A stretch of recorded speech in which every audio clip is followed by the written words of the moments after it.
കേരള സർക്കാരുമായി ബന്ധപ്പെട്ട ഓൺലൈൻ സേവനങ്ങൾ നമുക്ക് ലഭ്യമാക്കാൻ ഷാർജ ഇന്ത്യൻ അസോസിയേഷനിൽ ഒരു ഫെസിലിറ്റേഷൻ കേന്ദ്രം സ്ഥാപിക്കാനുള്ള അംഗീകാരം ഇപ്പോൾ ലഭിച്ചിട്ടുണ്ട്. നേരത്തെ ഷാർജ ഇന്ത്യൻ അസോസിയേഷൻ ഇതുമായി ബന്ധപ്പെട്ട നിവേദനമൊക്കെ സമർപ്പിച്ചിരുന്നു. അപ്പൊ അതിന്റെ അടിസ്ഥാനത്തിലാണ് ഇങ്ങനൊരു ഫെസിലിറ്റേഷൻ കേന്ദ്രം ഷാർജ ഇന്ത്യൻ അസോസിയേഷനിൽ വരുന്നത്.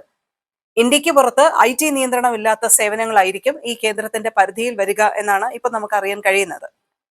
സ്മാർട്ട്, KSFE, നോർക്ക, പ്രവാസി ക്ഷേമനിധി, ഡിസ്ട്രിക്ട് റവന്യൂ തുടങ്ങി വിവിധ വകുപ്പുകളുമായി ബന്ധപ്പെട്ടതും വിദേശത്തിരുന്ന് നമുക്ക് ചെയ്യാവുന്ന വ്യക്തിഗത കോർപ്പറേറ്റ് സേവനങ്ങൾ ഈ സെന്ററിന് കീഴിൽ കൊണ്ടുവരാനാണ് ആവശ്യപ്പെട്ടിരിക്കുന്നത്.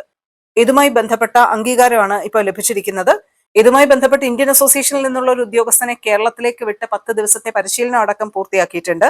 ഷാർജ ഇന്ത്യൻ അസോസിയേഷൻ ഭാരവാഹികൾ മുഖ്യമന്ത്രിയോട് പ്രത്യേക അഭ്യർത്ഥനയും നൽകിയിരുന്നു. അതായത് പോലീസ് NRI സെല്ലിലേക്കുള്ള പരാതികൾ നിർദ്ദിഷ്ട കേന്ദ്രത്തിലൂടെ നൽകാനാവുന്നത് സംബന്ധിച്ച സൗകര്യം ഒരുക്കണം.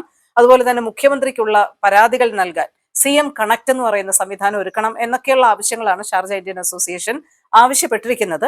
ഇത് യാഥാർത്ഥ്യമായാൽ മുഖ്യമന്ത്രിക്കും കേരള പോലീസിനുമുള്ള പരാതികൾ UAE-യിൽ നിന്നുകൊണ്ട് നമുക്ക് നൽകാൻ പറ്റും എന്നുള്ളതാണ്.